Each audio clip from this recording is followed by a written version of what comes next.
Tonight, in our coverage, history is made as Toronto's first Ramadan Mubarak sign lights up City Hall, fostering tolerance and acceptance. Assalamu alaikum and good evening. This is Muslim News Canada on Muslim Network TV. I'm Elia Batul. Ontario Premier Doug Ford has secured a third consecutive majority for the Progressive Conservatives. This marks the first time since 1959 that a party leader has achieved this feat. Ford's campaign focused on economic stability and countering potential U.S. tariff threats. Despite a low voter turnout of 45.5%, he claimed a strong mandate. Ford pledged economic growth and major infrastructure projects. The Ontario New Democratic Party remains the official opposition, but with a reduced caucus. Leader Merritt Stiles vows to hold Ford accountable while collaborating on trade issues. Liberal leader Bonnie Crombie lost her Mississauga seat, but secured enough seats to restore official party status. She promised to challenge Ford's policies. The Green Party retained its 2 seats, with leader Mike Schreiner pushing for stronger environmental action. Ford now faces mounting challenges in healthcare, housing, and education as he begins his third term. Possible human remains have been discovered at the Prairie Green Landfill near Winnipeg, Manitoba. This follows a long battle to recover the bodies of Morgan Harris and Mercedes Myron. 39-year-old Harris and 26-year-old Myron were killed in May 2022 by serial killer Jeremy Skibicki. Skibicki disposed of their remains in garbage bins.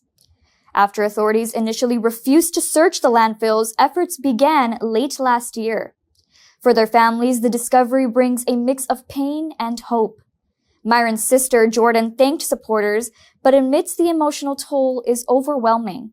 Harris's daughter, Elle, has expressed frustration at those who oppose the search. Skibicki was also convicted in the murders of 24-year-old Rebecca Contois and an unidentified woman. Manitoba Premier Webb Kinnew is urging patience as experts work to confirm whether the remains are human, a process that could take up to 2 weeks. Search teams, including forensic students, remain determined to bring closure to the families. Kinnew hopes the discovery marks a step towards healing for the families and the province. U.S. President Donald Trump is not willing to answer questions about Canada's sovereignty.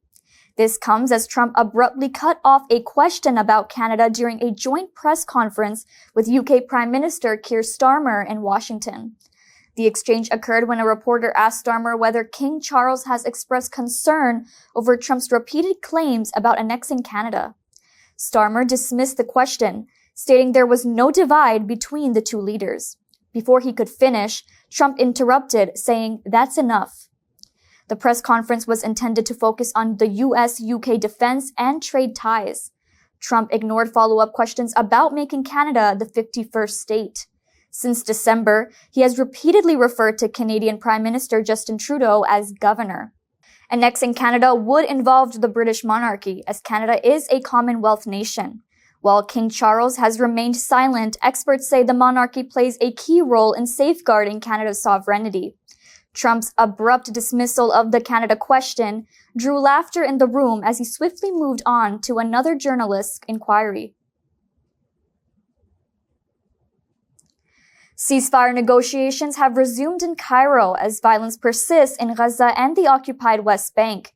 Israeli Foreign Minister Gideon Sa'ar says a delegation is in Egypt to explore extending the truce. Hamas has urged the international community to pressure Israel into advancing the deal without delay.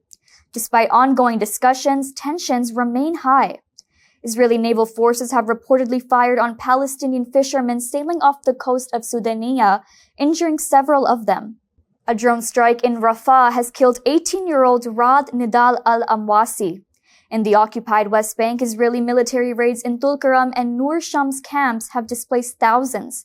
Reports indicate nearly 12,000 civilians have fled Tulkarem and 5,000 have fled Nur Shams.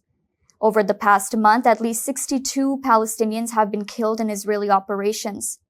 The Israeli military has acknowledged a complete failure in preventing the October 7th attack. The Palestinian Media Office reports at least 61,709 deaths in the besieged enclave. More than 111,000 have been injured in Gaza. Israeli authorities have taken control of the administration of the Ibrahimi Mosque in Hebron. Previously, the Palestinian Endowments Ministry has taken care of the holy site, and now the Israel Civil Planning Authority is in charge. The mosque is a sacred site for Muslims, Jews, and Christians, and houses the grave of Prophet Ibrahim, peace be upon him.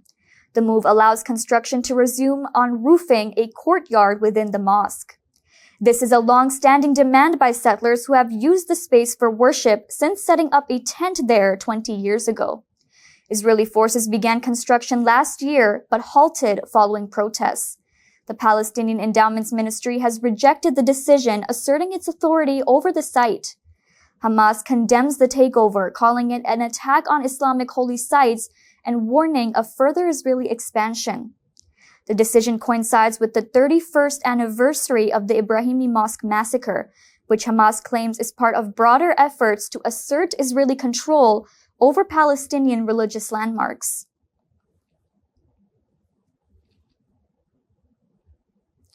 A tense meeting between U.S. President Donald Trump and Ukraine's President Volodymyr Zelenskyy at the White House has ended in a heated exchange, with raised voices and a canceled press conference. Zelenskyy was seeking security guarantees as part of negotiations to end the 3-year Russia-Ukraine war. Trump and Vice President J.D. Vance accused him of lacking gratitude for U.S. support. Trump warned Zelenskyy against gambling with World War III and issued an ultimatum. He should either agree to a peace deal or risk losing the U.S. backing. Vance pressed Zelenskyy on whether he had properly thanked the U.S. for its military aid. The discussion devolved into a shouting match, leading Zelenskyy to leave the White House earlier than planned. In an online post afterwards, Trump describes the meeting as meaningful but accused Zelenskyy of disrespecting the U.S.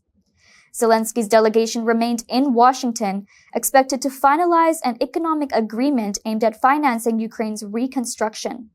The deal would strengthen the U.S.-Ukraine economic ties but leave security commitments unresolved.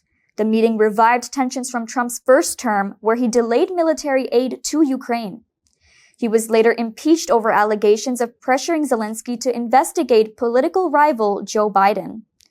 Amid the chaotic exchange, a Russian state media reporter was removed from the Oval Office after being flagged as unauthorized by White House officials.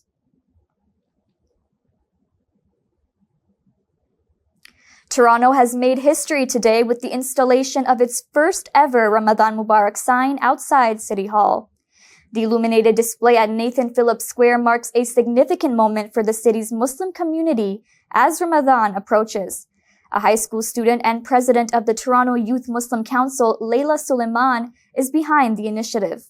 Suleiman says she was inspired by a TikTok video showcasing Ramadan lights in London, United Kingdom.